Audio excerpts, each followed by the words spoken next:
Ladies and gentlemen, the following podcast is set for one episode. Your host from Columbus, Ohio, is Michael Kirk. Welcome to the Outlaw Mudcast. Hello and welcome to the Outlaw Mudcast, your digital audio dirt sheet for all things Supershow.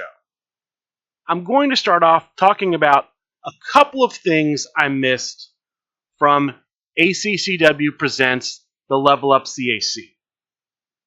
I missed the defense of the Hollywood Heavyweight Championship. I didn't see anything about it posted anywhere, so I assumed that it didn't happen. It actually did happen. In this match, we had the challenger Practicite taking on the champion Titan. I don't have a lot of details, but Titan successfully defended. He is still the Hollywood Heavyweight Champion. Congratulations for a successful defense. The second thing involved the stipulations in the top cut.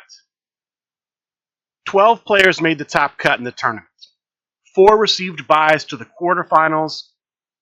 The remaining 8 played for the other 4 spots in the quarterfinals. I'm just going from memory here. Those matches were special guest referee matches. I don't know a lot of the details about those matches. I know that EDM was one of the special guest referees chosen. I know that the newest version of Le Penguin was one of those special guest referees, I believe. I think it's the Le Penguin Face of Courage. I'm just going from memory here. Those were 2 of the special guest referees in those matches, but that did happen at ACCW Presents the Level Up CAC. I also want to take a few moments and address my reporting on what I'll call the table incident from the Level Up CAC. I received quite a bit of feedback about that. Here are some of the things I want to say in response to that feedback. Why did I report on it in the first place? Because I cover Super Show news, and like it or not, that's the biggest story from last week. That's the biggest story coming out of the Level Up CAC. I would like it to be Johnny Correa winning his first Creative Competitor Tournament. That's not the big story. And that story has continued to be big in the days following the incident. It's been mentioned on Talk of the Universe, on Expanding the Universe, in the comments at least. I remember seeing it in the chat. Candy Shop Talk did a special episode Tuesday night where they interviewed Alex Kane. Check that out. That was an interesting interview. That's on the Big Picture Premium Twitch channel. So it's a big story, and I have to cover big stories. I can't just ignore big stories if they're negative. I also gave my opinion about it because, to me, my perspective, my opinion, is what makes this show unique. I think it's part of the value that this show brings, that you're not just getting a list of what happened, you're also getting a perspective and a viewpoint, which are basically the same thing. I also didn't have a ton of details when I reported on this. I would love to have perfect knowledge of everything that went down. I don't know that we ever will know perfectly everything that happened. But sometimes you have to go to press with the information you have. To my knowledge, all the information I reported was accurate. The facts I presented were the actual facts of the incident. When I speculated about what possibly could have happened, that was admittedly upfront speculation. I don't know how the incident came to happen. And again, I don't know if we ever will know how it came to happen. There was also a point in my discussion of the incident where I brought up stores that no longer have Super Show play at them. One of those stores was the location where the New York players played at for many years. That relationship ended in a controversial way. That was not the fault of SRG Universe or Super Show the Players, to my knowledge. I didn't bring that up to comment on the controversy. I was just bringing it up as an example of a store that used to be big with Super Show that now has nothing to do with Super Show. And then one last thing, and then I'm done with the incident unless for some unpredictable reason more news comes out. Just because I was critical of this does not mean I hate SRG Universe, Supershow the Game, Steve Resk, John Calais, Griff Briggs, anybody involved. I love the game. I love all the guys involved with the game. I'm a big fan. I've supported every Kickstarter. I've done hundreds of episodes of this podcast. I'm going to continue to support the game, the company, the people involved. I just had to be critical of something I thought needed to be criticized. And with all that out of the way, let's talk about the next big in-person event where we will have Super Show played, where SRG Universe will be, PAX Unplugged, in, I believe, the Pennsylvania Convention Center in Philadelphia, Pennsylvania. That is going to be next weekend, coming up November 21st through November 23rd, Friday to Sunday. Let me go through the schedule, and then I'll talk about new releases, featured matches, things like that. We have not had an update to the schedule at this point. On Friday, there will be 3 Learn to Play Super Lucha or Super Show events. They'll be at noon, 2 p.m., or 3:30 p.m. There will be a singles tournament Friday night, 6 p.m. Saturday, the 22nd, there will be Learn to Play events. Same game, Super Lucha or Super Show, same times, noon, 2, 3:30. There will be another singles event, the PAX Unplugged World Championship Tournament, also at 6 p.m. And then Sunday at noon, there will be a tag team event. Expect that to be an event where you will sign up as an individual and you will be randomly assigned a partner for the event. As far as things regarding booking, stipulations, I don't know any details regarding any of these events. I'm assuming when it comes to stipulations, the stipulation pool is still in effect. So, for this particular time of year, steel cage, steel chair, steel chain, and ring of fire are possible stipulations. Dark match, main event stipulation, and a no disqualification stipulation are also always going to be possibilities. I don't know if either of these tournaments will have stipulations. They haven't said. I'm hoping we'll get more information before PAX Unplugged so people know what they need to bring so they're properly prepared for these tournaments. Those are the events. Featured matches. I know there's supposed to be a featured match where there's a defense of the LFF Underworld Championship. The current champion, 12 Grat Matt, I believe champion with Ricochet, will be defending against the SRG boss. Not sure who he's playing. We had a recent announcement shortly before I started recording that the LFF Tri-State Championship will be defended. Sam Stanton, champion with Raven, will attempt to defend against the Influencer playing as Candyman. Speaking of the Influencer, we have more information about his creator tournament. It's going to be happening Friday, 9:30 p.m. in the Open Gaming Hall at PAX Unplugged. It's going to be an 8-player tournament. One of those players we know about. That's Radio Free Will. We've learned about 2 others, Navigator Lana and Vixie Bell. I don't know much about Navigator Lana.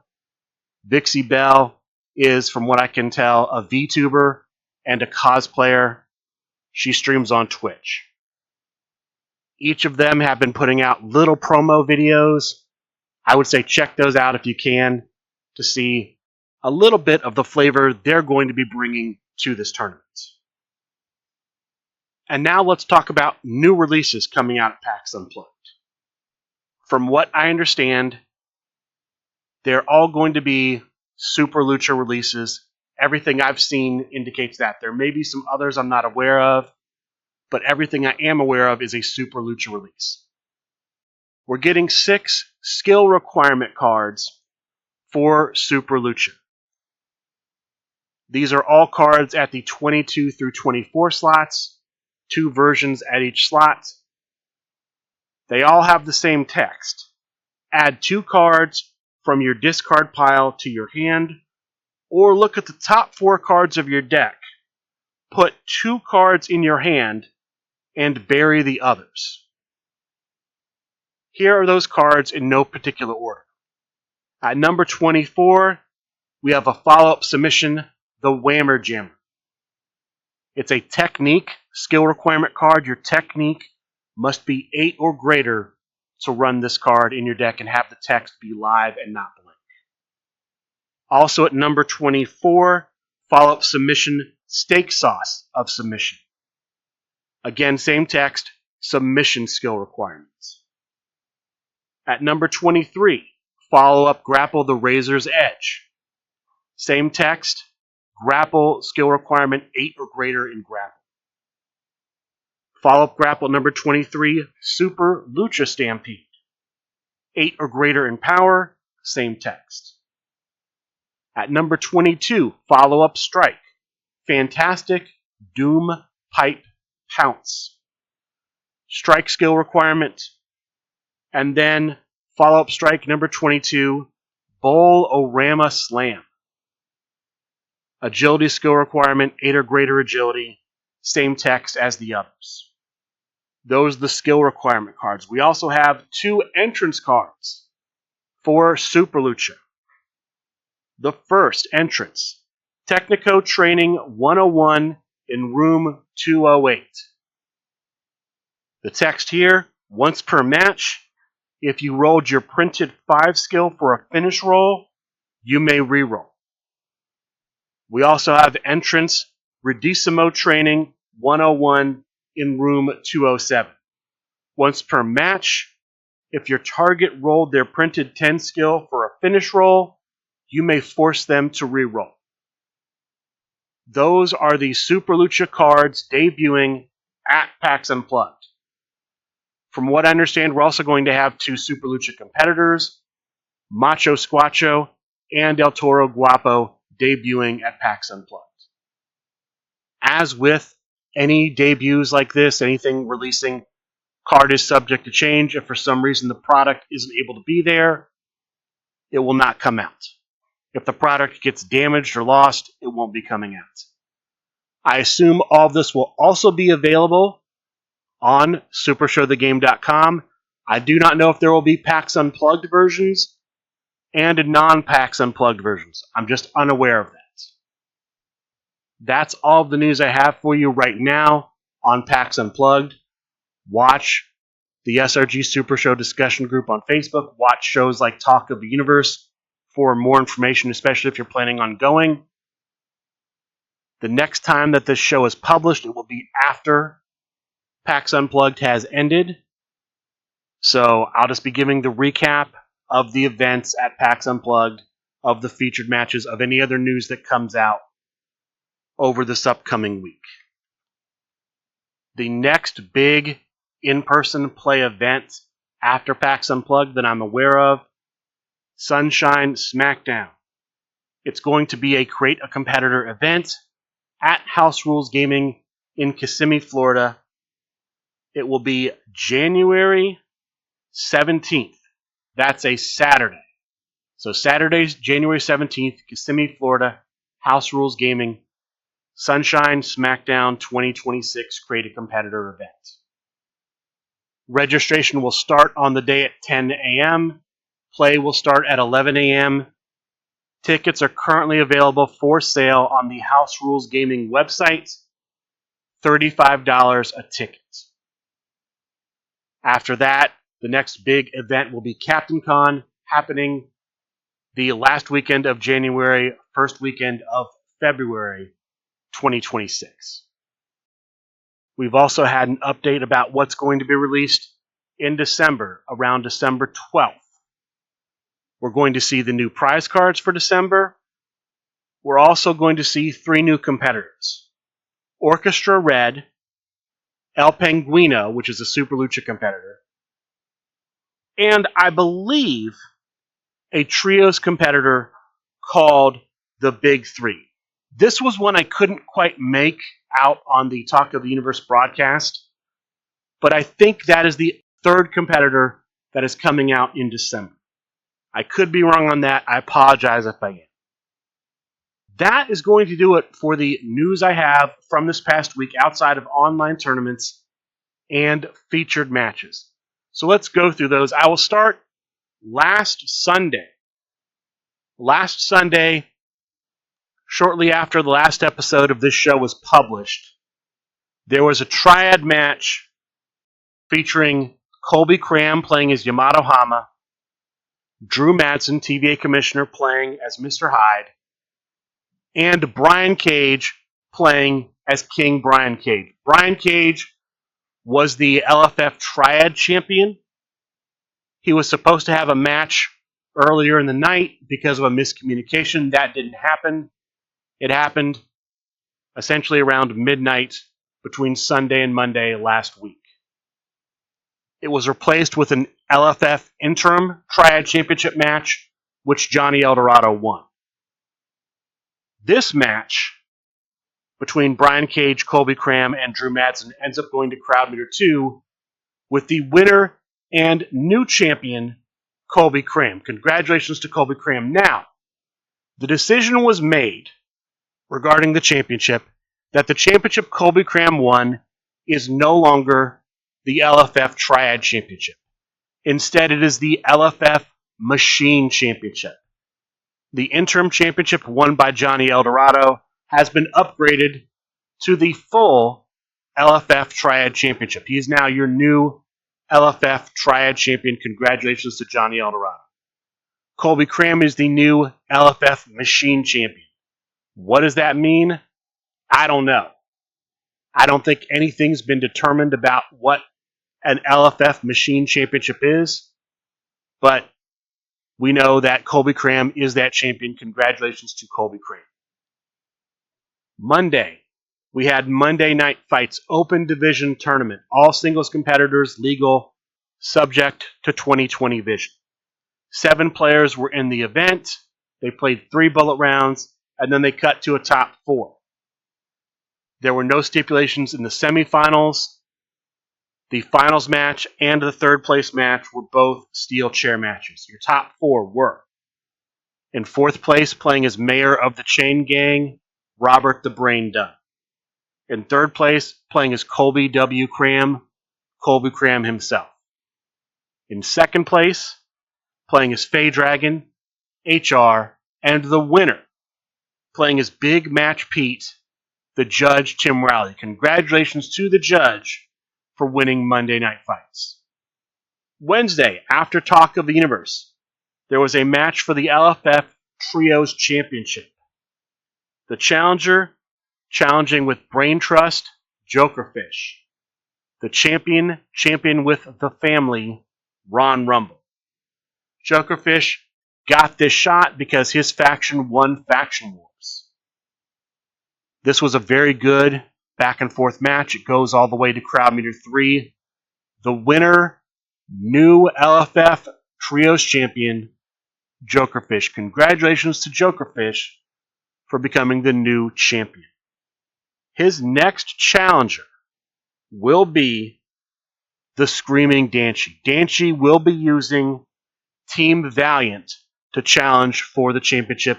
No date or time yet as to when that match is happening. Thursday, we have Chibi's Thursday Night Fights. Underworld Division Tournament. World's Division competitors booked. All other singles competitors legal, subject to 20/20 vision. 12 players played in this tournament. There were 3 bullet rounds, and then they cut to a top 7. 1 player received a bye to the semifinals. That was El Hombre Cybernetico. The remaining 6 played for the other spots in the semifinal round. In the opening round, all of the matches were New York Rules matches. In the semifinal round, all of the matches were Ring of Fire matches. The finals match and the third place match were both steel cage matches. Your top 4 were in 4th place, playing as Pedro Valiant, Dangerous Dylan Bias. In third place, playing as the Grand Pack version of Bjorn the Norseman himself.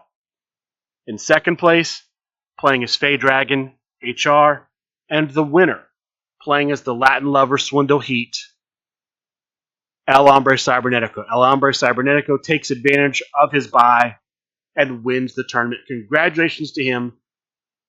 Saturday, both Midwest Coast championships are on the line.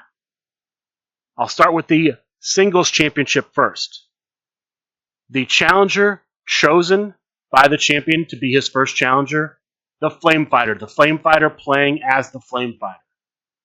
The champion, the Meeple, playing as the Meeple's champion. I believe the newest version of the Meeple's champion. Standard singles match, it goes to Crowd Meter 2. The winner at Crowd Meter 2, still champion, the Meeple. Congratulations to the Meeple for a successful defense. Later on Saturday, the Midwest Coast Tag Team Championship is defended. The challengers, the Union-verse-ish team of the Foreman, playing as Vampire Hunter Foreman, and HR, playing as HR. The champions, the New Hotness. The Goat Brock Smith, playing as Scott Prime. Ref Dave, a.k.a. Mitchell Manja in this case, playing as Chloe Mai. This match ends up going to Crowd Meter 2. The winners at Crowd Meter 2, new champions, the Foreman and HR. Congratulations to the Foreman and HR for becoming the new Midwest Coast Tag Team Champions. Hats off to the New Hotness for such a long, memorable reign. We also had on Saturday an event, and I apologize for not promoting this the previous week. We had a Saturday Night Rumble hosted by Ron Rumble.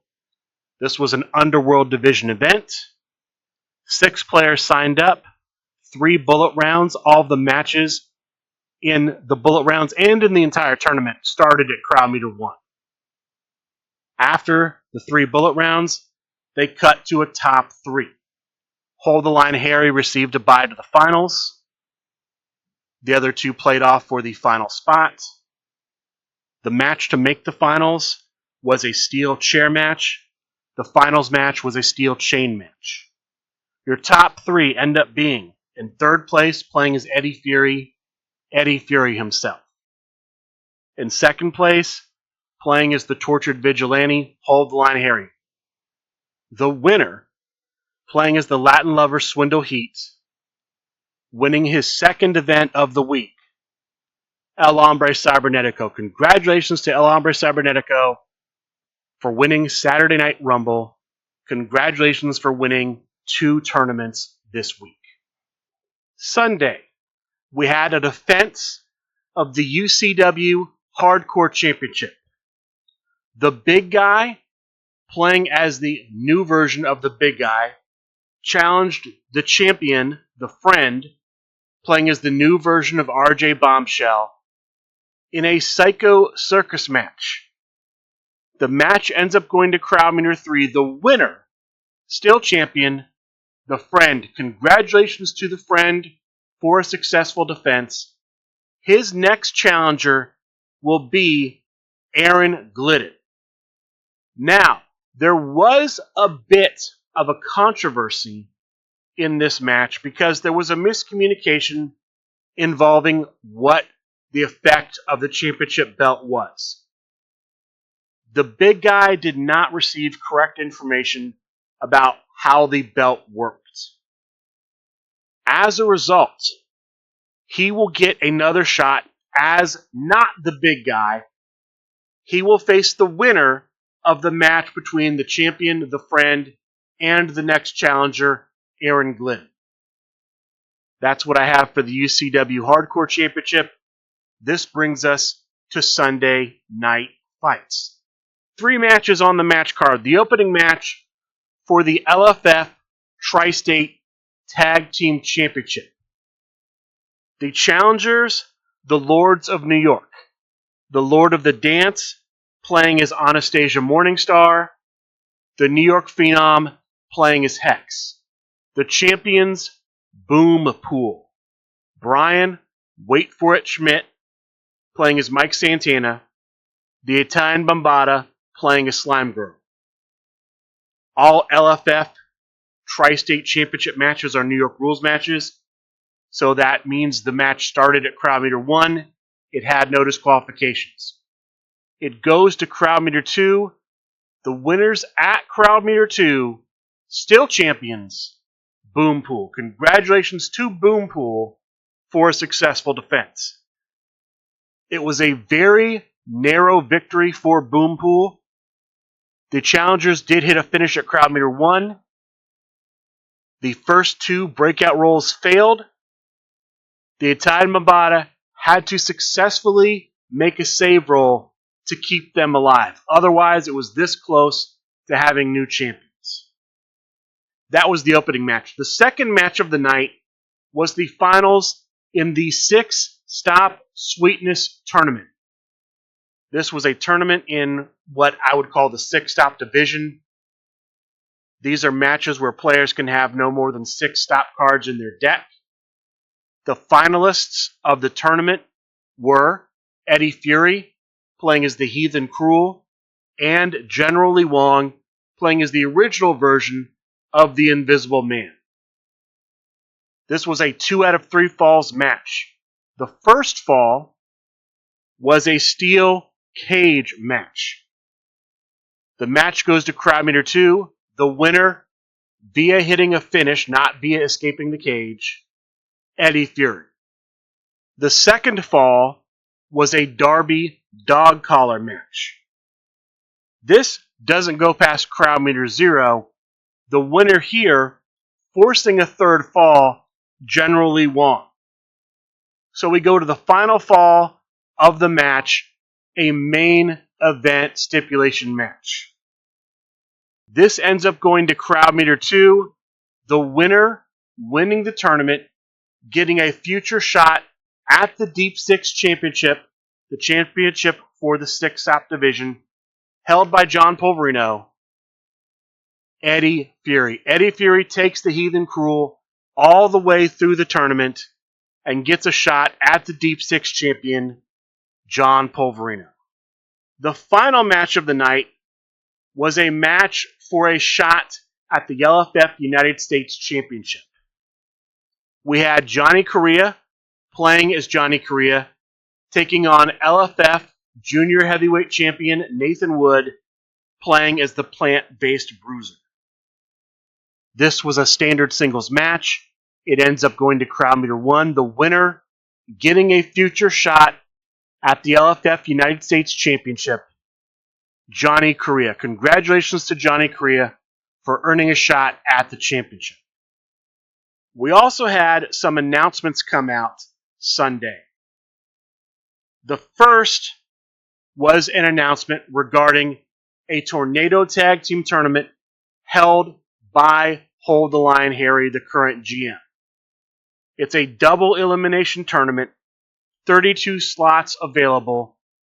Sign-ups opened up, the sign-up period opened up during Sunday night fights, and within 20 minutes of being open, all of the slots were taken. They are taking alternate slots in case people have to drop out, but right now, assuming no dropouts, the field for the tournament is set. People did have to sign up and pick the character at sign-up. If that character was chosen, they had to choose another character. 3 competitors were booked. The Young Bucks, Final Form Dick Thunderlips, which I believe is the competitor the current champion is using, and the Law and Paw Connection. The next challenger is challenging with the Law and Paw Connection. Here are the 32 players that will be in the tournament, assuming nobody drops out and an alternate is moved in to take their place. The 32 players in the field for the Tornado Holiday Extravaganza 2025 are the Goat Brock Smith, who will be using the Fashion Popos, the Italian Bombata, who will be using 5-Star Mayhem, the Chosen One Colby Cram, who will be using Living Legends, Everyone's Enemy Joel Williams, who will be using Aegis and Augury, Brian Wait For It Schmidt, who will be using the Wait For It's, Nathan Wood, who will be using Storage Warriors, the Flame Fighter, who will be using the Union Safety Reps, HR, who will be using Black Lipstick, the Collector Sean Loeb, who will be using Sweet Innuendos, Ricky Riot, who will be using My Girls, Alexander Slamilton, who will be using Hallow Kingdom, the Nightmare King, who will be using the Flipping Machines, Mike Benton, who will be using Right Hand Men, the Prize Fighter Simon Dabner, who will be using Dirty Bergs, the Foreman, who will be using the Hardy Boys, Brime Time, who will be using the Protectors of the Light, the Grim Librarian, who will be using the Duodecimal System, Candyman Dan, who will be using the Sheepish Champions, Foxworthy, who will be using Guardians at the Gates, Zach Ashley, who will be using Aerial Lipstick, the version that was promoted from a singles competitor to a Tornado Tag Team competitor as part of 2020 Vision, Yasmin, who will be using Naval Academy, the Cheetah, who will be using Uranus and Pluto, Nick Nemesis, who will be using Kitty Corn, the Starbreaker, Trey Cantrell, who will be using Polka Dot Tea Party, TVA Commissioner Drew Madsen, who will be using the Immortal Warrior version of the Immortal Brick Brothers, Practicite, who will be using the Time Traveler Extraordinaires, Possum King, who will be using the Goodnight Express, the Norseman, who will be using El Super Sons, Pat the Thinker, who will be using Thinky and the Brain, Robert the Brain Dunn, who will be using the Corner Office, the New York Phenom, who will be using Twisted Aggression, and Jokerfish, who will be using SRG Founding Fathers. Those, assuming I didn't accidentally skip anyone, are your 32 players in the field of the Tornado Holiday Extravaganza 2025. We also received an update about Faction Wars. The deadline, of course, to submit teams has passed. The captain's chat will be opening soon, so the captains can communicate with General Manager John Calais. They will also, in this chat, determine the date of the draft. The draft will happen in December. The exact date will be worked out between all of the captains in the field. The draft will happen according to divisions. This will include the Tornado Tag Team competitors and the Trios competitors. There will not be a specialist in this year's Faction Wars, a player that will play exclusively the Tornado Tag Team and the Trio. Instead, there will be some members of the team who, in addition to playing a singles competitor, will play the Tornado Tag Team or the Trio. Every possible Supershow the Game stipulation could be used in Faction Wars. The stipulation pool that applies to the weekly events, Create a Competitor tournaments, conventions that will change multiple times throughout a year, that will not affect Faction Wars. Faction Wars stipulations will be determined by General Manager John Calais according to whatever process, method, however he wants to make those choices. All of this and more was posted in the SRG Super Show discussion group on Facebook. If you want to check that out, these, in my opinion, are the highlights from that post. As far as things coming up for next week, outside of PAX Unplugged, which I talked about earlier, we should have Monday Night Fights. It will be an Underworld Division event. There will be a stipulation for the finals. It will be the dark match stipulation. We should have Talk of the Universe on Wednesday. We may have Dojo Tuesday night. We may have Expanding the Universe Thursday. It depends.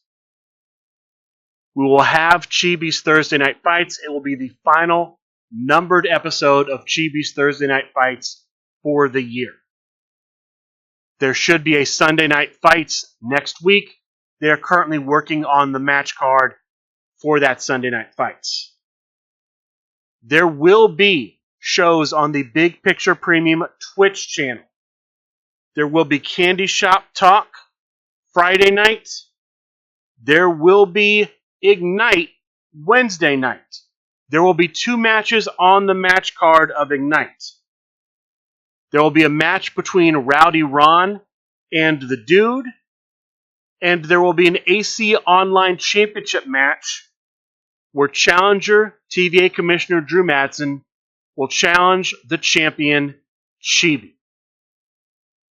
Coming up a week from Saturday, UCW will have an event, UCW Overly Stuffed. It'll be at 7 p.m. Eastern on November 29th. The only detail I have about the event right now is that there will be stipulations in the top cut, and there's going to be voting on the SRG Super Show discussion group on Facebook, from what I understand, to determine what those stipulations are. Speaking of the SRG Super Show discussion group on Facebook, I'm going to continue, as I have every week, to post the links for the podcast in the SRG Super Show discussion group.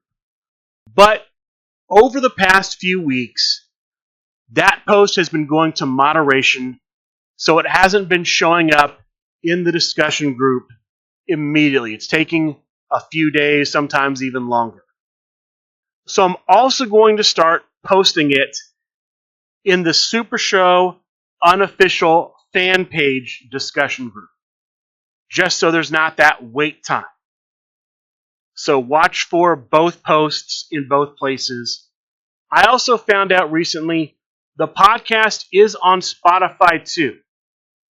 That's another location where you can download and listen to the podcast. With that being said, that is going to do it for this week's episode of the Outlaw Mudcast. I would like to thank all of you for listening, and good day.